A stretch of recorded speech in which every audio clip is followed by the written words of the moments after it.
que está aqui. Padre, esse aqui é interessante, já tem um tempão que esse e-mail veio e a gente ainda não respondeu. Quem escreve é a Célia Murad, de Londrina. Padre, como conciliar uma fé madura com a devoção aos santos? Confesso ao Senhor que não consigo ter nenhuma forma de devoção aos santos. Creio na Trindade e só. É um problema? Não, não é nenhum problema você não ter devoção, viu? Não é nenhum problema. A fé madura, ela consiste em nós termos a clareza do essencial da fé. A fé madura é aquela que nos direciona para o essencial. É uma fé que já está sem os excessos. Todos nós temos excessos na fé. Todos nós temos aquelas coisas que a gente precisa eliminar aos poucos. A devoção aos santos, ela entra como sendo naquela parte do credo, né, que a gente fala, creio na comunhão dos santos. É o que a igreja nos pede. A igreja nos pede acreditar na comunhão dos santos. Acreditar na comunhão dos santos é muito mais do que ter uma devoção. E eu concordo com a Célia que em muitos momentos a expressão que nós damos à nossa devoção, o e-mail dela é mais longo, gente, eu apenas resumi. Ela fala de que muitas vezes nós somos acusados de exageros. E ela tem toda a razão. Aqueles que nos acusam muitas vezes têm razão, quando eles observam que há um deslocamento da importância da fé. Às vezes nós vemos, dentro da igreja, nós temos a presença real de Jesus sacramentado. Está lá. Presença real, concreta, o sacrário está ali. Nós acreditamos na presença real de Jesus. A pessoa entra, ela não tem nenhuma reverência ao altar. Ela vai direto na imagem de Santo Expedito. Está errado. Você tem todo o direito de ter a sua admiração, porque o que é devoção? É uma admiração. Você tem todo o direito de ter a sua admiração a São Benedito. Mas a sua admiração a São Benedito não pode estar acima do seu respeito à Trindade, por exemplo. A presença real desta Trindade em Jesus. Então, muitas vezes, estes exageros acontecem o tempo todo. Quando você percebe que nós nos perdemos no devocionalismo. O devocionalismo corre o risco de ocultar os aspectos importantes da fé. Assim como a devoção mariana também precisa ser equilibrada. E eu sempre tomo cuidado, porque eu dava aula na teologia, agora não mais, mas dava aula e esbarrava o tempo todo nesses tratados teológicos, né? Uma das principais heresias que nós podemos ter em relação a Nossa Senhora é justamente a gente esquecer a humanidade dela. Em muitas devoções, Nossa Senhora é uma deusa, e não é. Nós vamos tomar esse cuidado. O respeito à Nossa Senhora, o nosso amor à Virgem Maria, não pode não pode nos fazer esquecer que ela só é quem ela é porque ela gerou o Filho de Deus.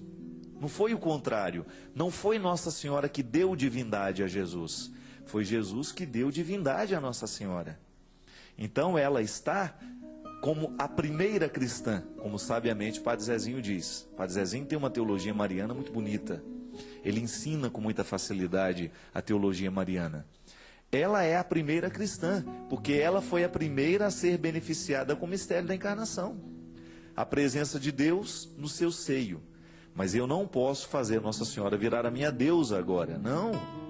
Nem ela quer isso, minha gente. É intercessora. É intercessora. É aquela que está, digamos assim, no patamar mais elevado daquilo que a humanidade já alcançou. Os santos, o que são os santos? A igreja reconhece que os santos são homens e mulheres como nós, que viveram uma vida de radicalidade evangélica e conseguiram chegar lá. Isso é, conseguiram se configurar ao máximo à vida de Jesus. Porque Jesus está aqui como modelo.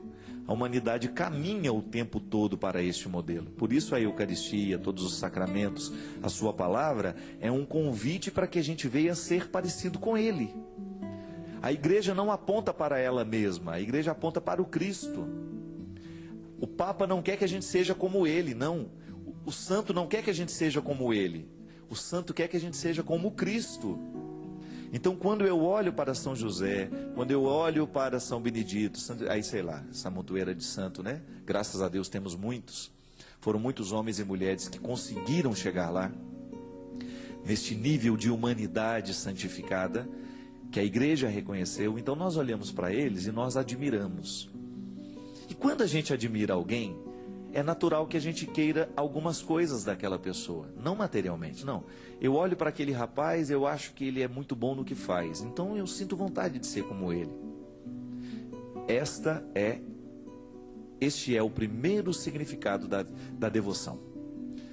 É a gente se identificar com o jeito dele, mas não é colocá-lo acima de Deus. Então, os santos são homens e mulheres que podem esperar uma vida de santidade, mas eles não são o destino final da santidade. O destino final da santidade é Jesus. Eu não tenho que querer ser como Santa Teresinha lá no final, não.